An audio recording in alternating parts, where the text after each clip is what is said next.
Assalamualaikum warahmatullahi wabarakatuh. Sahabat di mana saja berada, kali ini saya akan menjelaskan bagaimana kedudukan dunia beserta isinya diciptakan oleh Allah untuk manusia dan bagaimana manusia menjalani kehidupan di dunia ini untuk dapat menikmati semua ciptaan Allah untuk manusia tersebut. Di dalam Al-Quran disebutkan Zuyyina linnasi hubbus syahawati minan nisa wal banin wal qanatiril muqantarati min dhabin wal fidda wal khailun sawamati wal an'ami wal harth. Dzalika mata'ul hayatid dunya wallahu indahu husnul ma'ab. Dihiasi pada manusia beberapa kesenangan, kecintaan. Jadi ini sudah merupakan nas, sudah merupakan ketentuan Allah bahwa manusia pertama senang, yang laki-laki atau pria senang kepada wanita. Di dalam Islam diajarkan melalui pernikahan. Kemudian yang kedua, manusia senang menumpuk-numpuk harta, baik dari emas maupun perak. Pada saat ayat ini turun, mata uang di Saudi Arabia itu adalah emas dan dinar dan dirham, emas dan perak. Kalau dikiaskan sekarang itu adalah uang. Maka tidak jarang banyak terjadi permusuhan karena uang. Orang bisa bahagia karena uang. Walaupun ada yang mengatakan uang bukan segalanya, tapi nyatanya segala-galanya memerlukan uang. Ini luar biasa kecintaan manusia kepada uang tersebut. Kemudian yang selanjutnya wal khailil musawwamah, kuda yang dihias. Jadi manusia itu senang pada kendaraan yang bagus. Kalau Allah menyebutkan kuda yang dihias, karena pada saat itu kendaraan terbaik pada saat turun wahyu ini adalah kuda. Apalagi kudanya bagus, indah. Nah sekarang ada juga mobil yang mereknya kuda. Tapi itu belum cukup menurut hitungan manusia pada saat ini. Jadi manusia senang pada kendaraan-kendaraan yang bagus. Wal an'am, dan manusia juga senang binatang ternak. Ini secara umum.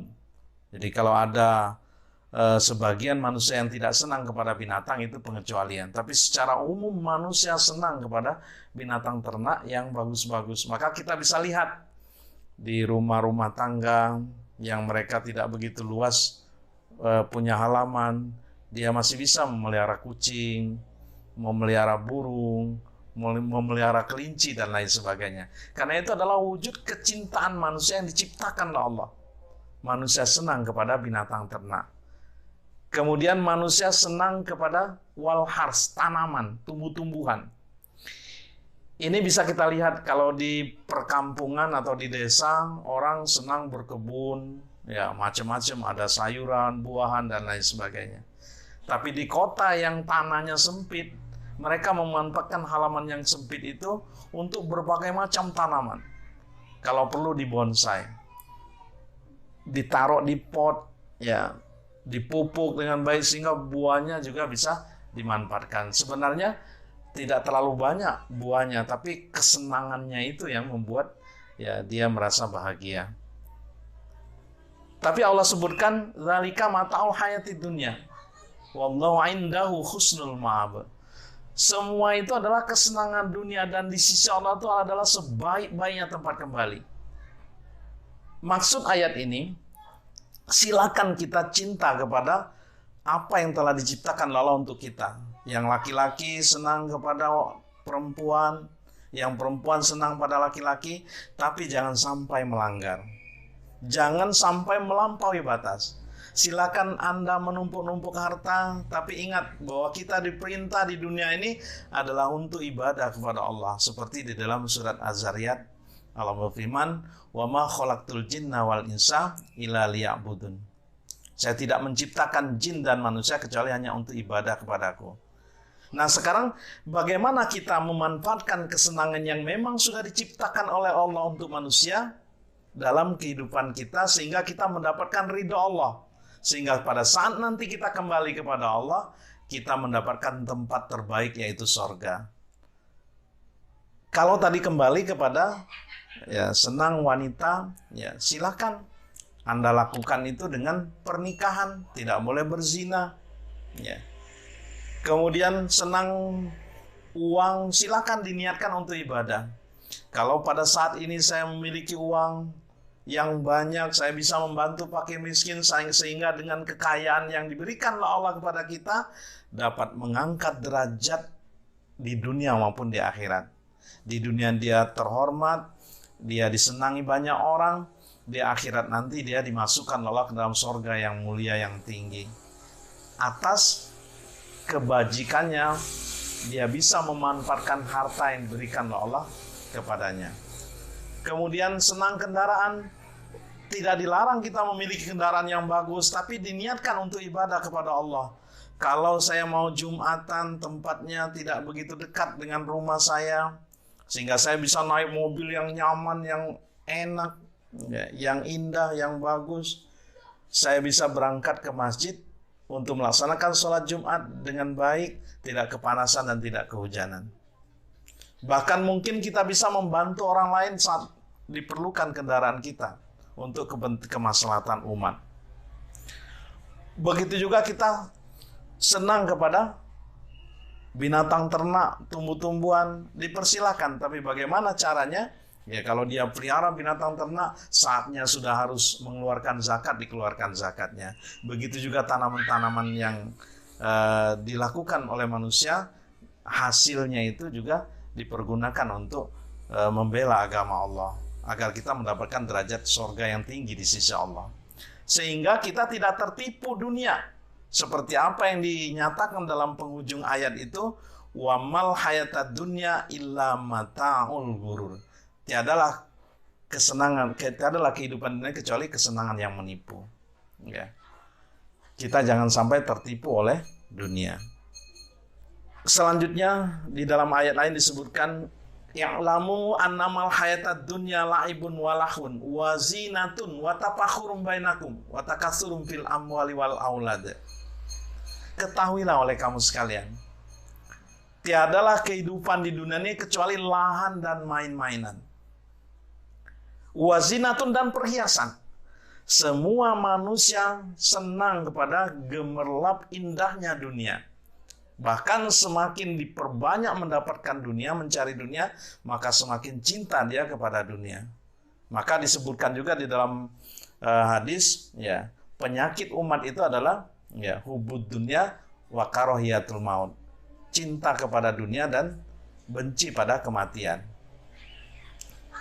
Jadi dunia itu hijau, menyenangkan, sehingga semua manusia ya secara umum dia senang kepada kekayaan dunia. Ya. Wa tafakhurum bainakum, di dunia itu adalah tempat kalian berlomba, baik dalam urusan harta maupun anak. Ini kita bisa lihat baik dia orang iman ataupun tidak iman. Ya, biasanya kalau sudah kumpul-kumpul, apalagi ada ibu-ibu PKK ya, yang terkenal kalau di kota-kota besar itu ada ikatan namanya IWAPI, Ikatan Wanita Penyebar Isu. Kalau mereka sudah kumpul di satu tempat, biasanya yang diceritakan adalah bagaimana kekayaan yang dia miliki, bagaimana kemuliaan anaknya yang dia miliki. Enggak. Ini tidak bisa kita pungkiri karena ini adalah kehendak Allah, bahwa dunia itu adalah perlombaan dan saling menyombong urusan harta maupun anak. Maka sering kita dengar ketika ada perkumpulan, ada seorang ibu mengatakan, waduh, saat ini dunia sedang krisis dalam kondisi wabah corona, sehingga apa-apa ya sulit dicari. Uang sih ada, tapi mau nyari buah-buahan yang enak ya nggak ada. Ya. Apalagi terjadi krisis ekonomi, ya harga rupiah sekarang jatuh. Itu anak saya biasanya yang kuliah di Amerika itu ya sebulan itu 2M itu udah cukup. Sekarang baru 2 minggu dia sudah telepon lagi, minta ditambahnya, saya kirim 3M. Jadi bulan ini saya harus mengeluarkan 5 miliar. Ini luar biasa. Ibu yang satunya juga akan komentar lain. Kadang-kadang dia membanggakan anaknya. Alhamdulillah anak saya ya gadis cantik, solihat, ya, pintar memasak, masak terong rasa daging. Nah ini luar biasa. Ya. Ini bikin penasaran, ini apa resepnya Bu? Kok bisa anak ibu masak terong rasa daging? Ternyata terongnya 1, dagingnya 5 kilo. Ya. Nah kebanggaan-kebanggaan yang tidak melanggar syariat itu silahkan, tidak bisa dipungkiri. Contoh, alhamdulillah anak saya laki-laki ganteng, ibadahnya tertib, sholatnya rajin, rajin ke masjid, ngajinya pinter, di sekolahnya ranking terus. Ini dan dia hafal Al-Quran. Wah ini luar biasa. Jadi kebanggaan yang benar seperti itu. Nah tentunya Bapak Ibu, ya sahabat di mana saja berada, berkaitan dengan dunia, marilah kita manfaatkan apa yang telah Allah ciptakan untuk kita agar menjadikan kita mulia, bukan hanya di dunia, tapi juga nanti di akhirat kelak. Dan justru yang sangat penting itu adalah bagaimana kita di akhirat nanti menjadi orang yang mulia dengan dimasukkan Allah ke dalam surga, selamat dari nerakanya Allah. Silakan cinta kepada dunia, tapi niatkan untuk ibadah kepada Allah. Saya mencari harta yang banyak karena saya ingin menunaikan ibadah haji. Saya mengumpulkan uang yang banyak, saya ingin membangun fasilitas tempat ibadah, membangun jalan untuk kemaslahatan umat, membantu fakir miskin, anak-anak terlantar, dan lain sebagainya. Jadi semua kita arahkan untuk mencapai keridhoannya Allah. Semoga bermanfaat. Alhamdulillah, jazakumullah khairan. Assalamualaikum warahmatullahi wabarakatuh.